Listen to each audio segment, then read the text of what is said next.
Hello everybody and welcome to another replay. Well, actually two replays in the KV-5. So, I bought myself a KV-5, that's the news. This thing really... I really wanted a KV-5 since a very long time because I thought it might be a fun tank to play, and indeed it is. So what to say about the KV-5? It's not particularly fast, it's full of weak spots, as you can tell. There is the R2D2 turret on the left side, the mini turret on the top of the big turret, and actually the center of the gun mantlet is also a weak spot. But the armor is good all round, and all in all it's very fun to play. Plus, it weighs 100 tons, so ramming isn't just an option, it's more or less an obligation on this tank. So the gun is a bit of a letdown. It doesn't have that much penetration. If you look at it, it has 167 penetration on the standard rounds, which isn't that much. So this is the first game in my KV-5, first game I've ever done, and I'm trying to hide my weak spots by side scraping, since the side armor on this thing is pretty amazing. I'm trying to hit the T-34. I don't really want to show myself to all the TDs that might snipe from A4. That's why I'm holding this position still. But yeah, I think, yeah, fuck it, let's go. I want to kill this T-34 and see what this tank is made of. The T-34 is down, there is a Jagdtiger 88, I got spotted, but the Jagdtiger doesn't have any shots on me. Okay, there is an AT-15 on my side, but there are the buildings in the way, so he shouldn't be able to shoot me. And so I move on. First hit by the Cromwell, he penetrates me, then he bounces. Then the KV-1S bounces, the Cromwell bounces, the M6 bounces, the Cromwell bounces, the IS misses. And if they don't know where to hit, it's just like this. Bing, bing. I mean, it's... The KV-1S loaded HE for me. So... if you think the little R2D2 has 120 armor on it, which means it's not that squishy as you might think.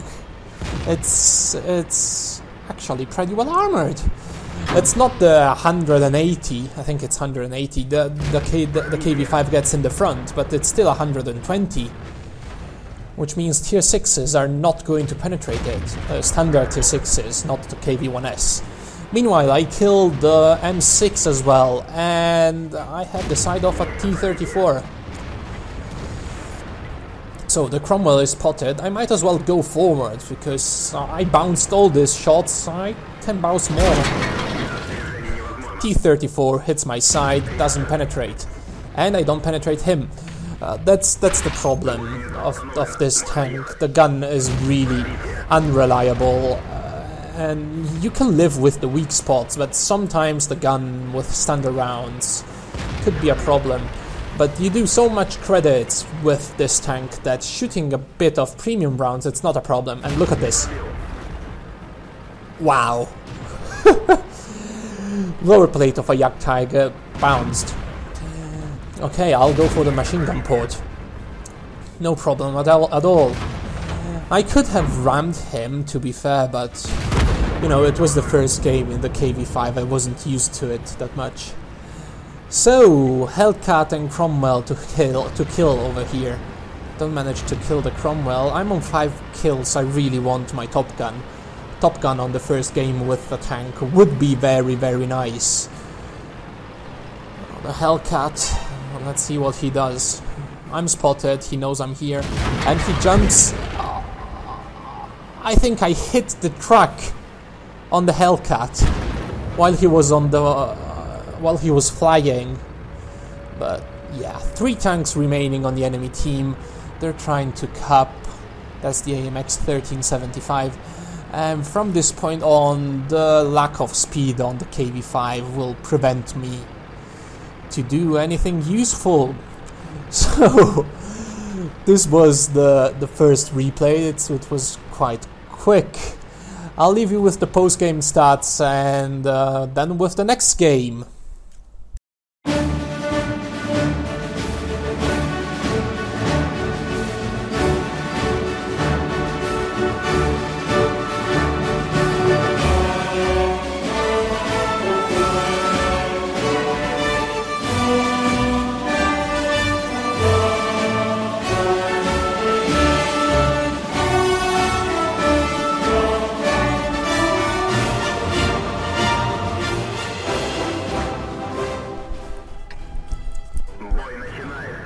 So let's go with the second battle. I'm playing again the KV-5, and it's always a very nice matchmaking. This tank gets premium matchmaking, which is very, very nice indeed. You only meet tier 9s, and the worst tier 9 game you can meet, I think I met like 5 tier 9s, which isn't that bad. And I'm trying to go upwards in G4, and this map was changed in 9.2, though there is a little dip in G4 which wasn't there, and in the town the castle is now not destroyable. So KV-5, it's not particularly good at climbing, as you can see. But when you get the high ground, you can do pretty interesting stuff, even though you don't have gun depression. So I'm trying to follow this IS-3 slowly, but we're getting there. On the flat ground it can reach like 30 kilometers per hour, which is good. And on a slope going downwards it can go even faster. So the T-34 is not up here, which is good for us. His turret is pretty difficult to pen, and if we don't have to deal with him, it's a plus. So I'm going to try and side scrape again to hide my weak spots. Artillery is ranging on us, but our RT is hitting the T-34. So I've got an IS-3 and IS-6 here with me. IS-6 is going forward, and you know, KV-5, 100-ton tanks. Rubbing speed! Oh, okay. The fact with the KV-5, it's one tank that it's not particularly good, but it's not particularly bad. It's a fun tank to play. I really play it for credits and fun, and just there are tanks which are really, really good, but you don't really have that much fun in them. The KV-5 is one of those tanks, like the KV-2 for instance, where you manage to have fun in the games you play, and that's why I'm playing it. It's just hilarious to see people bouncing you even though you have a massive weak spot in the front, or to see people trying to ram you because I had, for example, a Hellcat ramming me. Of course it didn't work. Okay, you Borsig. Oh, I didn't manage to hit him. And the Löwe. Okay, never try to out-snipe a Löwe in the KV-5. It's not going to work. Okay, I'm trying to hit him, and I go for the track. I don't want him to back off too much, so my allies can hit him.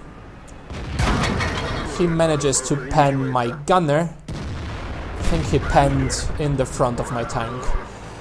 Then I set him on fire, which is always good. And I keep rolling, because that's how you do in the KV-5. Bounce a shot, because of the low penetration, and I shoot him rather than ramming him. And there is RT to hunt. RT hunting in a KV-5. Okay. Accuracy on the move, it's not great. And you will see an example here. Yeah, that would have never gone in. And why stop? Why should I stop? I killed the M40, M43, and ramming speed again. Oh, that poor GW Panther.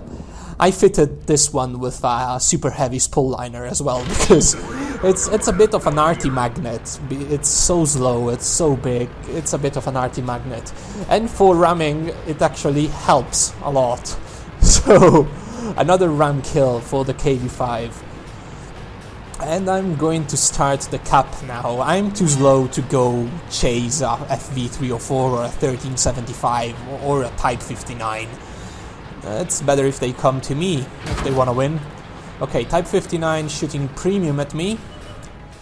Oh yeah, by the way, another thing. The mod pack I usually used, it's now gone. The guy who was making it has not time anymore to make it, so I went with Aslains mod pack, trying to make it look as much like the old one as I could, because I really loved the old one.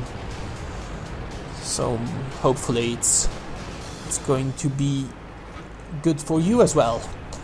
So Type 59, I'm not going to risk a shot on the move on the Type 59, and for sure I'm not going to pen him.